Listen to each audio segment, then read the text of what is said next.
Maintenant que tu as une manette 4 directions efficace, que tu as une réinitialisation et que ton personnage regarde dans la direction dans laquelle il se déplace, on peut encore une fois améliorer le tout en donnant une impression de mouvement au personnage. Parce que là, pour l'instant, notre personnage glisse dans l'écran. C'est correct, c'est efficace, mais pour que ce soit mieux, on peut lui donner une impression de mouvement. C'est-à-dire qu'il va falloir qu'il se déplace. C'est quelque chose qui est possible dans Scratch par les changements de costume. On n'avait pas encore regardé ça, mais chaque objet transporte 3 types d'éléments. Il transporte des lignes de code, ce avec quoi on travaille ensemble depuis le début. Il peut transporter des costumes et même des sons. Aujourd'hui, on va aller voir les costumes. Donc, ce chien-là ici, on voit ici qu'il a 3 costumes. 2 costumes de démarche et un costume ici où est-ce qu'il réfléchit. En jouant avec les costumes, on peut donner une impression de déplacement. Ce qu'on va faire, c'est qu'on va aller dans le code, dans les commandes de notre manette, et on va ajouter une commande qui s'appelle Next Costume. Ce qu'il va faire, c'est qu'il va regarder quel costume il a présentement, puis il va prendre le prochain de la liste. Présentement, notre chien est sur ce costume-là. Ben, avec la commande Next Costume, il va aller sur celui-là. Avec la commande Next Costume, il va prendre le prochain. Puis ensuite, il va reprendre le premier et ainsi de suite. On va le tester pour la flèche de droite. Donc maintenant, si je pèse, j'allais pointer avec mon doigt dans l'écran, c'est pas très efficace. Si je pèse sur la flèche droite, il va pointer vers la droite, se déplacer vers la droite, mais aussi il va changer de costume. Et voici ce que ça donnerait. J'ai maintenant un chien qui se déplace. Bon, vers la gauche, vers en haut, en bas, je ne l'ai pas encore fait, mais vers la droite, il change de costume. Ça donne un petit peu plus une impression de mouvement ici.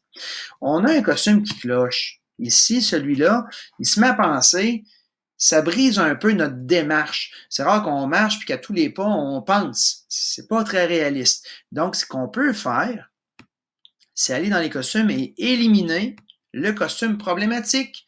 On a maintenant un chien qui se promènerait entre seulement 2 costumes, ce qui est un peu plus naturel comme démarche. Maintenant, si je restais mon programme vers la droite, là, on se rappelle que j'ai enlevé ma ligne de code, ben, mon costume problématique, j'ai un chien qui se déplace normalement, donc il y a seulement ses pattes, un petit peu son oreille, là, qui se déplacent. Et là, ce qu'on doit faire, c'est mettre un changement de costume à toutes nos directions. Pas seulement à droite, mais à gauche, en bas et en haut. Si je reprends ça, peu importe où est-ce que notre chien s'en va, il a une démarche de chien. Là, par exemple, on a un chien qui marche pas mal vite. Dans un jeu, parfois, c'est nécessaire pour qu'il se déplace bien, mais on peut ajouter, si c'est trop vite, une attente ici, un wait. Donc, quand je pèse sur la droite, il va pointer dans la bonne direction, changer de costume, se déplacer, puis ensuite, je peux le faire attendre un petit peu. Donc là, on le voit, là, c'est un petit peu plus rapide. C'est peut-être un peu long, 0,1 seconde. On va essayer 0,05. C'est un beau compromis, je trouve. Par exemple, il est un peu moins rapide. Fait que je pourrais le faire déplacer d'un plus grand pas dans ce cas-là pour compenser.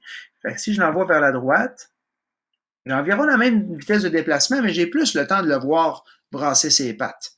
Et là, ben ici, je peux faire la même chose. Évidemment, ce que je fais dans une direction, je le fais à toutes les autres. Donc, je peux ajouter une attente à chaque direction pour avoir un déplacement qui est un peu moins rapide, là, qui est plus naturel. Et là, il faut se rappeler qu'on a mis moins 10 ou 10, il faut le faire à toutes les directions. Et voilà. Si je teste mon chien une dernière fois, il se déplace quand même rapidement, peu importe la direction. Moi, je te dirais que je suis quand même assez satisfait de mon chien. Rappelle-toi, la fameuse réinitialisation est toujours importante. Tout ce qu'on a changé dans le programme doit être replacé. C'est-à-dire que, comme j'ai maintenant changé le costume, je vais mettre la commande Switch Costume To. Je vais lui dire exactement lequel prendre. Moi, je veux qu'il commence sur le costume A. Donc, je le mets dans ma réinitialisation et maintenant, il va toujours recommencer au bon endroit avec le bon costume.